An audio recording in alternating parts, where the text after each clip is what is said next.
According to the National Institute on Drug Abuse, every day more than 90 Americans die after overdosing on opioids. This week, we're examining how the crisis impacts Mississippi. Dave Elliott looks at how law enforcement is trying to get a handle on the disturbing opioid problem.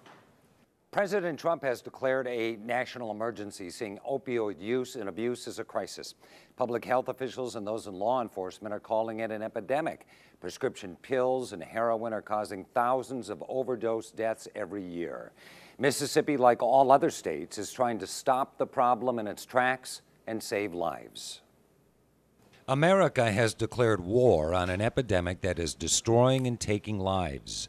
Opioids, commonly in the form of prescription pills, are a synthetic form of opiates, usually associated with morphine or heroin. The battle involves all levels of government, led by law enforcement. The Federal Drug Enforcement Administration is engaged. It's definitely a crisis. We've seen other drugs impact us over the years, and this one is looking like it could be the worst. On the home front, the Mississippi Bureau of Narcotics is on the front lines. The last 4 years, 85% of all drug overdoses in Mississippi were opioid related. 14069. Local police departments are combating what they see as a lethal crisis. The components that are in the opioids, it's bringing death and causing death. The numbers are stunning. In Mississippi, there were 481 reported deaths related to opioid abuse between 2013 and 2016. The state ranks fourth in prescribing opioids per capita. According to the Mississippi Bureau of Narcotics, there were 201 million prescription painkillers dispensed last year. If you break it down even further based on the population of the state, that's approximately 70 dosage units of a prescription painkiller for every living, breathing person in the state of Mississippi. So one pill bottle with approximately 70 pills in it for everybody in the state of Mississippi. That's a problem. Governor Phil Bryant unveiled an opioid and heroin task force with a $3.5 million federal grant to fight the epidemic. While most attention is focused on the overprescription of pain pills, heroin is making a big comeback. Metro police departments are arresting street dealers supplying heroin to meet the demand for the dangerous drug. Our right is a former heroin house. I think we got about 3 felony warrants out of it one night. Gulfport Police Patrolman Justin Quinley has seen a noticeable uptick in heroin activity. It's a situation of concern for local police departments. But the influx of heroin is alarming, how quickly it's rising, and yes, we are seeing it out there. Charles Roberts had a powerful addiction to heroin as a young man living in Colorado.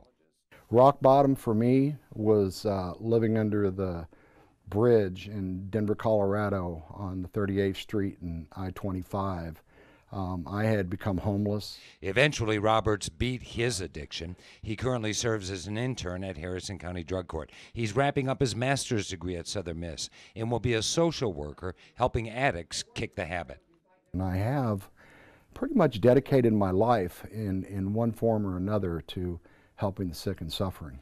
While thousands of Mississippians are fighting personal demons because of an addiction to opioids, public officials in the nation and the state, led by the MBN, see light at the end of the tunnel through proactive policies.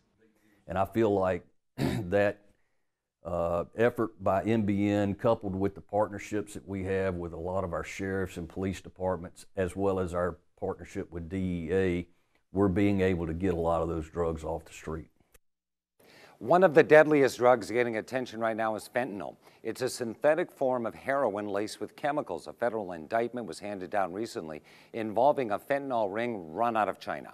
That investigation began with an arrest in Gulfport.